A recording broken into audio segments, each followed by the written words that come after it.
அனைவருக்கும் வணக்கம். இன்றைய தினம் 15/4/2024 ஒரு சில முக்கியமான செய்திகளை பார்க்கலாம். முதலாவதாக இந்த ஃபர்ஸ்ட் நியூஸ் மட்டும் பார்த்திங்கன்னா ரொம்ப டீட்டெயிலாக இருக்கும். ஏன்னா இது ஒரு முக்கியமான நியூஸ் அப்படின்றது நான் கருதுறதுனால இது மட்டும் கொஞ்சம் பெருசாக இருக்கும்.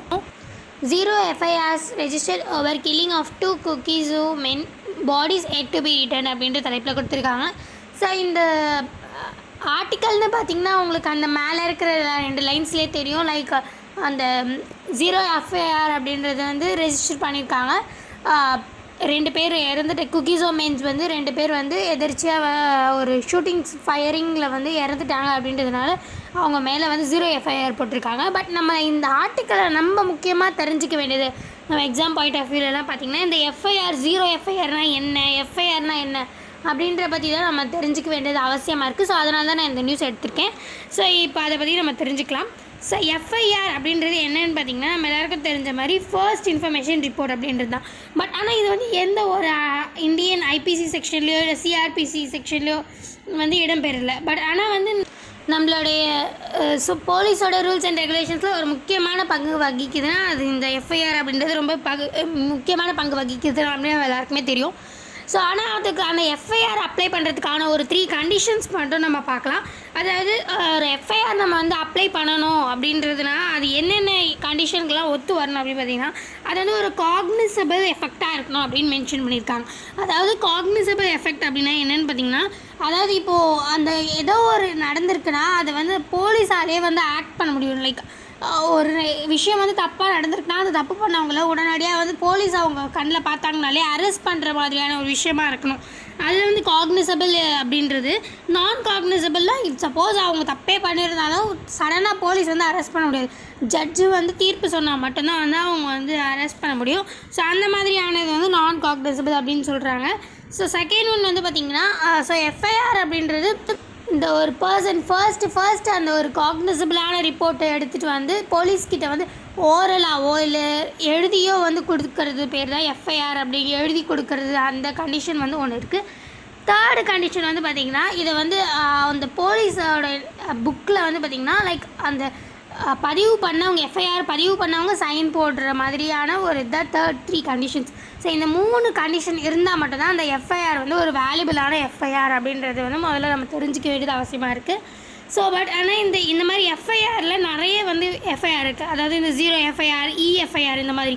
ஸோ இப்போ இந்த பாரதிய நாகரிக் சுரக்ஷா சன்ஹிதா அப்படின்றது ஜூனில் பார்த்திங்கன்னா இந்த CRPC இவங்க தான் டேக் ஓவர் பண்ண போகிறாங்க. அதாவது இந்த பாரதிய நாகரிக் சுரக்ஷா சன்ஹிதா அப்படின்றவங்க தான் டேக் ஓவர் பண்ண போகிறாங்க. ஸோ அவங்க ஒரு 3 முக்கியமான FIR பற்றி பேசியிருக்காங்க. ஸோ அதை பற்றி மட்டும் நம்ம முடிச்சிக்கலாம். அது மட்டும் பார்த்து 0 FIR, EFIR, preliminary enquiry before FIR அப்படின்ற 3 FIR பற்றி அந்த பாரதிய நாகரிக் சுரக்ஷா சன்ஹிதா அப்படின்றவங்க பேசியிருக்காங்க. அதாவது இந்த 0 FIR அப்படின்றது என்னென்னா அது ஒரு FIR, அதாவது இப்போ சப்போஸ் ஏதாச்சும் ஒரு ரேப் கேஸோ அந்த மாதிரி நிறைய கேஸஸ்லாம் இருக்கு இல்லையா. ஸோ அதாவது எங்கேயோ ஒரு இடத்துல நடந்திருக்கோம், ஆனால் அந்த பர்சன் அஃபெக்டான பர்சன் வேறு ஒரு இடத்துல இருப்பாங்க. பட் ஆனால் நம்ம அந்த இடத்துல போயிட்டு நம்ம கம்ப்ளைண்ட் கொடுக்கும்போது அவங்க இது எங்களோட ஜூரிஸ்டிக்ஷனில் இல்லை அப்படின்ற மாதிரி சொல்ல முடியாது. ஸோ அந்த ஒரு வாய்ப்பை கொடுத்துடக்கூடாது. அந்த ஒரு கேஸ் கட் ஆகிறதுக்கு அப்படின்றதுக்காக தான் இந்த 0 FIR அப்படின்றது. ஸோ அதாவது இந்த 0 FIR அப்படின்னும் போது அந்த FIR பதிவாகும். நம்ம அந்த அவங்க இருக்கிற செக்ஷன்லேயே அவங்க இருக்கிற இடத்துல இருக்க போலீஸ் ஸ்டேஷன்லேயே போயிட்டு ஃபைல் பண்ணலாம் இந்த FIR அப்படின்றது. பட் ஆனால் 0 FIR ஃபைல் பண்ணாங்கன்னா எங்கே இருந்தாலும் வாங்கிக்கணும். ஸோ அதுக்கப்புறமா அந்த FIR எந்த இடத்துல க்ரைம் நடந்ததோ அந்த இடத்துக்கு போன பிறகு ஒரு ஃப்ரெஷ் FIR-ஆக அதை மறுபடியும் எடுத்து நடத்துவாங்க. ஸோ அது பேர் தான் இந்த 0 FIR அப்படின்றது. ஸோ அதை பற்றி மென்ஷன் பண்ணியிருக்காங்க. அண்ட் தென் EFIR ஆஸ் அந்த நேம் கொடுத்துருக்க மாதிரி இந்த எலக்ட்ரானிக்கில் நம்ம அனுப்புகிற FIR EFIR அப்படின்றது. பட் ஆனால் இதுக்கு இருக்கிற ஒரு சின்ன கண்டிஷன் என்னென்னு பார்த்திங்கன்னா, நம்ம FIR அப்ளை பண்ண அட்லீஸ்ட் ஒரு 3 டேஸ்க்குள்ளே நம்ம அந்த போலீஸ் ஸ்டேஷனுக்கு அப்பியர் ஆகி நம்ம சைன் போடணும். ஏன்னா நம்மளோட FIR கண்டிஷன்லேயே 3rd கண்டிஷனே அது வர்றதுனால அப்படி பண்ணால் மட்டும்தான் FIR செல்லுபடி ஆகும் அப்படின்ற மாதிரி. அட்லீஸ்ட் ஒரு 3 டேஸ்க்குள்ளே EFIR போட்டாலும் நம்ம அதை சைன் பண்ணணும். தேர்ட் ஒன் பார்த்திங்கன்னா ப்ரிலிமினரி என்கொயரி பிஃபோர் FIR. இது அதாவது என்ன ஒரு இதுன்னு பார்த்திங்கன்னா, அதாவது தப்பு செஞ்சவங்களுக்கு இப் சப்போஸ் 3 இயர்ஸ் இல்லை 3 இயர்ஸ்க்கும் மேற்பட்டு அண்ட் தென் 7 இயர்ஸ்க்கு கம்மியாக இந்த மாதிரி டைமில் பனிஷ்மெண்ட் இந்த மாதிரி இவ்வளோ டைம் பீரியட் வந்து இருக்குது அப்படின்ற பட்சத்தில் நம்ம வந்து டிஎஸ்பி அட்லீஸ்ட் டிஎஸ்பி வந்து அந்த கேஸ் வந்து என்கொயரி பண்ணியிருக்கணும் அட்லீஸ்ட்டு.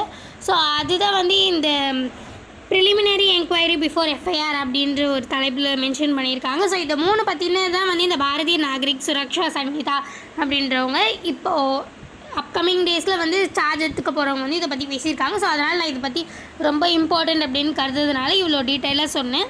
ஸோ அடுத்ததாக probe ordered into foreigners receiving organs in India அப்படின்ற தலைப்பில் கொடுத்துருக்காங்க. ஸோ இது வந்து பார்த்திங்கன்னா நிறைய transplantation of human organs act அப்படின்றது 1994 எடுத்துகிட்டு வரப்பட்டது.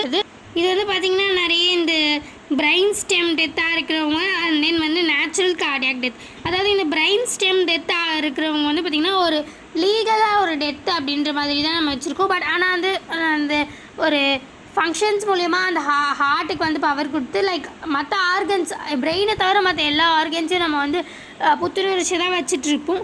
ஸோ அந்த பிரெயின் ஸ்டெம் டெத்தில் மட்டும் பார்த்திங்கன்னா 37 ஆர்கன்ஸை வந்து டொனேட் பண்ண முடியும். பட் ஆனால் நம்ம நார்மலாக கார்டியாக் டெத்தால் நம்ம இறந்து போனோம் அப்படின்னு பட்சத்தில் ரொம்ப நிறைய எல்லாம் வந்து ஆர்கன் டொனேட் அப்படின்றத வந்து பண்ண முடியாது. ஸோ அதனாலே வந்து இது ஒரு சின்ன இன்ஃபர்மேஷன் மாதிரி இதில் கொடுத்துருக்காங்க. ஸோ வந்து நிறைய இந்த ஆக்ட் வந்து பார்த்திங்கன்னா 2011 வந்து மறுபடியும் அமெண்ட் பண்ணியிருக்காங்க. நோட்டோ, அதாவது national organ tissue transplantation organisation அப்படின்ற மாதிரி, அதாவது ஆல் ஓவர் எவ்வளோ வந்து நம்மளுக்கு ஆர்கன்ஸ் தேவை அந்த மாதிரி எல்லாமே வந்து பார்த்திங்கன்னா ஒரு டீட்டெயில் ஒரு டேட்டா மாதிரி வந்து ப்ரொவைட் பண்ணுற இதுவாக வந்து அது அமைஞ்சிருந்தது.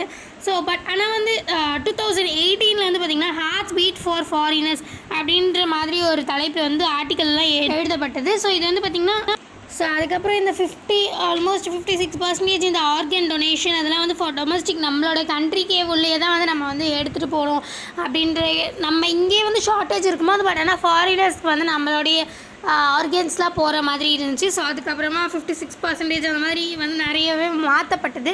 ஸோ இந்த ப்ரோப் அதை பற்றின ஒரு ஆய்வு தான் வந்து நடத்திட்டுருக்காங்க. இப்போ இப்போவும் கூட நிறைய வந்து ஃபாரினர்ஸ் போதா லைக் 56% நம்மளுக்கு வருதா அப்படின்றத தான் வந்து இந்த மென்ஷன் பண்ணியிருக்காங்க இந்த ஆர்டிக்கல் மூலிமா. ஸோ அடுத்ததாக பார்த்திங்கன்னா fixing India's VVPAT based audit of EVMs அப்படின்ற தலைப்பில் கொடுத்துருக்காங்க. ஸோ அதாவது இப்போ நம்ம யூஸ் பண்ணுறோம் இல்லையா எலக்ட்ரானிக் ஓட்டிங் மிஷின், ஸோ அதை பற்றின ஒரு ஆர்டிக்கல் தான் இது வந்து கொடுக்கப்பட்டிருக்காங்க. விவிபேட் அப்படின்றது ஒன்றும் இல்லை, voter verifiable paper audit trail அப்படின்ற மாதிரி. அதாவது நம்ம 1982 வந்து கேரளாவில் வந்து இந்த மாதிரி எடுத்துகிட்டு வந்தோம். ஃபர்ஸ்ட் அங்கே தான் எடுத்துகிட்டு வந்தாங்க. அண்ட் தென் நம்ம ஆல் ஓவர் இந்தியாவுக்கு அதுக்கப்புறம் தான் வந்து ஸ்ப்ரெட் ஆச்சு. ஸோ பட் ஆனால் என்ன ஒரு சின்ன இஷ்யூவாக இருந்துச்சுன்னா இந்த எலக்ட்ரானிக் ஓட்டிங் மிஷின் அப்படின்றதுல நம்ம வந்து இப்போ ஓட் போடுறோம், நான் வந்து ஒன்று ப்ரெஸ் பண்ணுறேன், பட் ஆனால் அதுக்கு தான் ஓட் போகுதா அப்படின்றது எனக்கு கன்ஃபார்ம் பண்ண முடியல அப்படின்ற மாதிரி ஒரு கொஷின் மார்க் தான் ஏற்பட்டுச்சு. ஸோ அதுக்கப்புறம் தான் இந்த விவிபேட் அப்படின்றது வந்தது, அதாவது voter verifiable paper audit trail அப்படின்றது. அதுக்கப்புறம் தான் அந்த இது வேறு எதுவுமே இல்லை, நம்ம ஓட் போடும்போது நமக்கு முன்னாடி வந்து ஒரு ஸ்க்ரீனில் ஒரு 7 செகண்ட்ஸ் இல்லை 8 செகண்ட்ஸ் வந்து டிஸ்பிளே ஆகி போகலையா. ஸோ அதுதான் விவிபேட். ஸோ வந்து இப்போ என்ன கேட்டிருக்காங்கன்னா சுப்ரீம் கோர்ட் வந்து ஒவ்வொரு எலெக்ஷன் முடிஞ்ச பிறகும் இந்த விவிபேட்டும் இவிஎம் அப்படின்ற ரெண்டுத்தையும் ஈக்குவலாக இருக்குது அப்படின்றத வெரிஃபை பண்ணதான் அது ரெண்டுமே இருக்கிறதுக்கான ஒரு யூஸ் வந்து நமக்கு ஃபுல்லாக கிடைக்கும் அப்படின்றத வந்து இந்த ஆர்டிக்கலில் மென்ஷன் பண்ணியிருக்காங்க. ஸோ அதை வந்து ஒவ்வொரு எலெக்ஷன் முடிச்சிட்ட பிறகும் இது ரெண்டும் வந்து ஈக்குவலாக தான் இருக்குது, இவிஎம் அண்ட் தென் விவிபேட் அப்படின்றத வந்து செக் பண்ணணும் அப்படின்றது இந்த ஆர்டிக்கல் மூலியமாக சொல்லியிருக்காங்க. ஸோ அடுத்ததாக what is taxing and what measures can you take if it happens to you அப்படின்ற ஒரு ஆர்டிக்கல் கொடுத்துருக்காங்க. ஸோ இது வந்து பார்த்திங்கன்னா ரொம்ப பெரிய ஆர்டிக்கல் இல்லை, ஜஸ்ட் ஒரு சேஃப்டிக்கான ஒரு ஆர்டிக்கல் தான். இது வந்து நம்ம என்னென்ன பண்ணணும் அப்படின்றதெல்லாம் ப்ரீஃபாக கொடுத்துருக்காங்க, கொஞ்சம் டெக்னாலஜிக்கல் சைடாக. பட் ஆனால் டாக்ஸிங் அப்படின்ற வேர்டுக்கான ஒரு மீனிங் வந்து நம்ம புரிஞ்சிக்கிட்டாலே ஆல் ஓவர் இந்த ஆர்டிக்கலே புரிஞ்சிக்கிட்ட மாதிரி தான். பட் டாக்ஸிங் அப்படின்றது என்னென்னா சப்போஸ் நம்மளுடைய பர்சனல் நம்ம ஃபோன்லாம் இருக்கு இல்லையா, ஸோ அதை ஹேக் பண்ணி நம்மளோட இன்ஃபர்மேஷன் எடுக்கிறது பேரும் டாக்ஸிங் தான்.